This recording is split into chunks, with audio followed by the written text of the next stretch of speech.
शेख सालेह फौजान अल फौजान हफिज़हुल्लाह से भी यही सवाल किया गया कि बाज खवातीन दाइयात को लोगों को नसीहत करने के लिए कुरान मजीद की तफसीर के चैनल पर या दूसरे चैनलों पर, सोशल मीडिया वगैरह पर आने और जाहिर होने के बारे में आपकी क्या राय है, उसका क्या हुक्म है?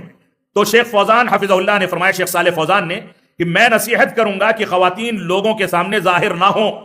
मेरी नसीहत है, फिर से ताकीद की, मेरी नसीहत है कि वो ऐसा ना करें। अल्लाह का फजल है कि मर्द हजरात दावत व तबलीग के लिए काफी हैं, मीडिया के मुख्तलिफ वसाइल में मर्द हजरात ही काफी हैं।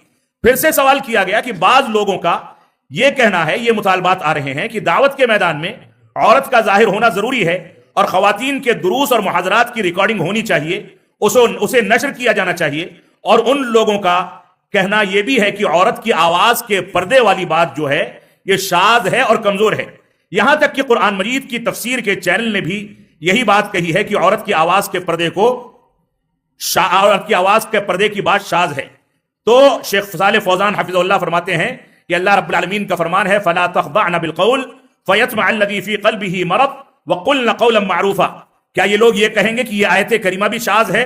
उसके बाद कहते हैं, क्या ये लोग ये कहेंगे कि हज में और उम्रे में औरत एहराम की नियत करने के बाद जो तलबिया पुकारती है, वो तलबिया आहिस्ता आवाज से पुकारने के लिए कहा गया है?